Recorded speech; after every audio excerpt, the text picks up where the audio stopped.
ओम श्री गणेशाय नमः। श्री गुरुवे नमः। प्रिय आस्तिक जनों, नमस्कार। आपका शिव पुराण सिंप्लीफाइड चैनल में हार्दिक स्वागत है।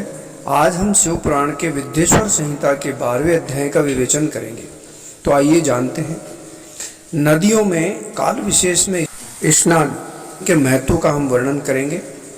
तो श्री सूत जी ने विद्वान एवं बुद्धिमान महर्षियों को मोक्षदायक शिव क्षेत्रों एवं शिव संबंधी आगमों का लोक रक्षा के लिए वर्णन करते हुए कहा, पर्वत, वन और कानन सहित इस पृथ्वी का विस्तार 50 करोड़ योजन है।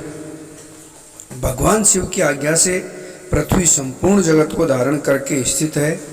भगवान शिव ने भूतल पर विभिन्न स्थानों में वहाँ के निवासियों को कृपा पूर्वक मोक्ष देने के लिए शिव क्षेत्र का निर्माण किया है। कुछ स्थानों को देवताओं तथा ऋषियों ने अपना वास स्थान बनाकर अनुग्रहित किया है। कुछ तीर्थ क्षेत्र ऐसे हैं जो लोगों की रक्षा के लिए स्वयं प्रादुर्भूत हुए हैं। तीर्थ और क्षेत्र में जाकर मनुष्य को सदा स्नान, दान और जप आदि करना चाहिए। जो धर्मात्मा मनुष्य भारतवर्ष में मृत्यु को प्राप्त होता है, वह अपने पुण्य के फल से ब्रह्मलोक में वास करके पुण्यक्षय के पश्चात पुनः मनुष्य योनि में ही जन्म लेता है। पुण्य क्षेत्र में किया गया पाप कर्म सूक्ष्म से सूक्ष्म भी दृढ़ हो जाता है, इसलिए पाप कर्म से बचना चाहिए। आज की व्यक्तियों को नदियों के महत्व का ज्ञान नहीं है। किस नदी में काल विशेष में स्नान का क्या महत्व है, ये बताया है। सिंधु और सतलज नदी के तट पर बहुत से पुण्य क्षेत्र हैं। सरस्वती नदी परम पवित्र और 60 मुख वाली है। इस नदी की धाराओं के तट पर निवास करके ब्रह्मपद को पा लेता है। हिमालय पर्वत से निकली हुई पुण्य सलीला गंगा 100 मुखों वाली है।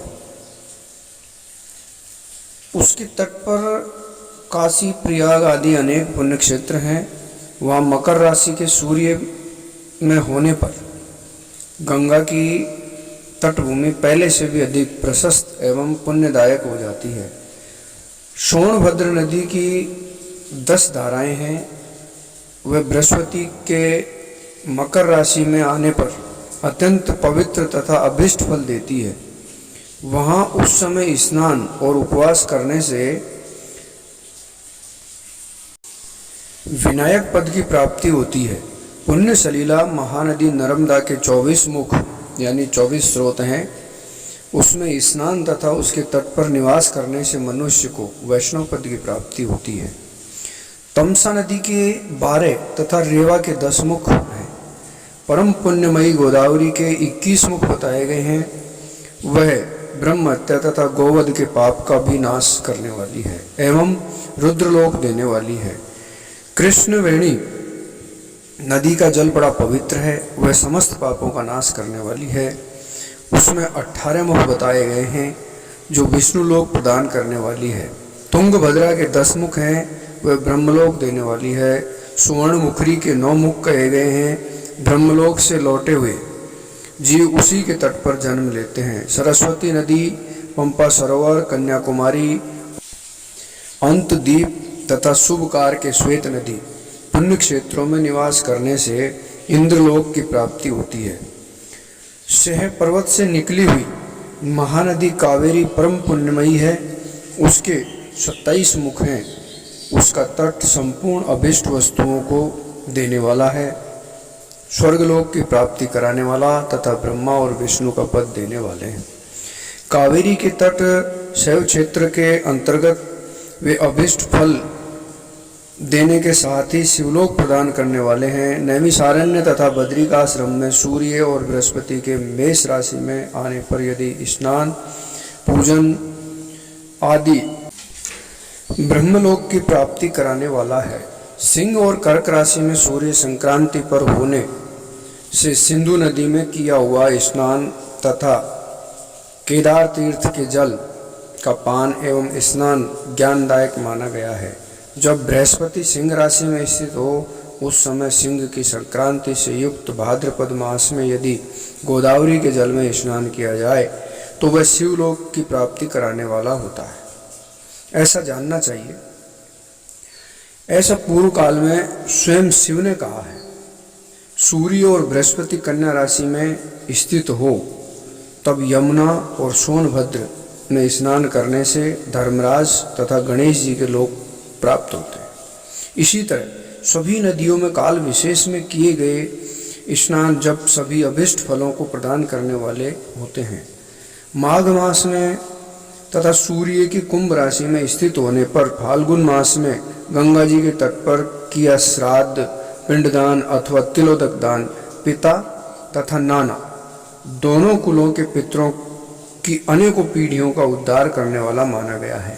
ताम्रवर्णी और वेगवती दोनों भी ब्रह्मलोक प्रदायिनी है। तीर्थवास जनित पुण्य कायिक, वाचिक और मानसिक ये सारे पापों का नाश कर देता है।